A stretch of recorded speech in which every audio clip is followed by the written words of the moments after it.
ఎక్కడిది ఇప్పటి వరకు మామూలు గుండకపోతుండే పల్లె పల్లెన గల్లి గల్లిన ఎలక్షన్ల జాతర జోరుండు.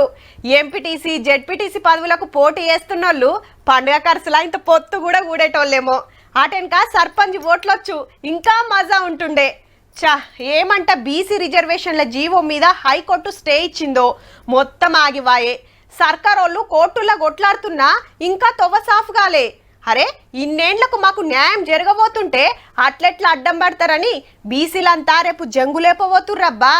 ఏహే బంధన్ మస్తుగంటారు ఏముండ తీయండ్రి అని అనుకునేరు.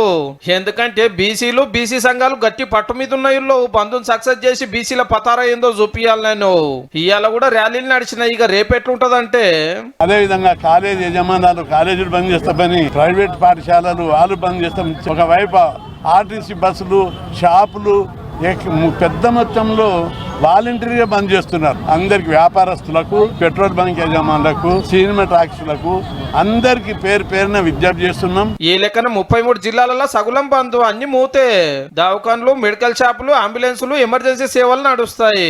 ఇక ఎవరోళ్ళు ఏమేం చేయాలో గిట్ల ఆవాజ్ ఇచ్చారు లీడర్లు. గ్రామంలో మీరు కిరాణా షాప్ ఉన్నా, చికెన్ షాప్ ఉన్నా అది మూసివేయాలి. హైవేల మీదనే చాకరీలు నిర్వహించాలి. రోడ్ల మీదనే కుమ్మరి సార తిప్పాలి. రోడ్ల మీదనే సవరాలు చేయాలి. మా గొల్లకుర్మ సోదరులు గొర్రెలు బర్రెలు తీసుకొచ్చి రోడ్ల మీద వదలాలి. Congress, BJP, BRS, CPI, CPM పార్టీలు, ఎస్సీ, ఎస్టీ, మైనార్టీలు, ఉద్యోగ సంఘాలు, ఉద్యమ సంఘాలు, ప్రజా సంఘాలు, విద్యార్థి యువజన సంఘాలు ప్రతి ఒక్కరు హిమ్మతిచ్చిన బీసీల న్యాయమైన డిమాండ్ అని. బీసీలకి ఈ రోజు ఎస్సీ ఎస్టీలే కాదు అగ్రవర్ణాల్లో కూడా చాలా సంఘాలు మద్దతుగా ఉన్నాయి. గడ్బర్లు లేకుండా నిమ్మలంగా బంద్ చేసుకోవడానికి పోలీసులు పర్మిషన్ ఇచ్చారు. బీసీ బిల్లును ఎందుకు ఆపుతున్నారో గవర్నర్ గారిని అడుగుదామని సిపిఎం లీడర్ పోతే రాజ్భవన్ గేట్ కానీ సెక్యూరిటీ ఆపేస్తే గిట్లా ధర్నాకు దిగేండ్రు.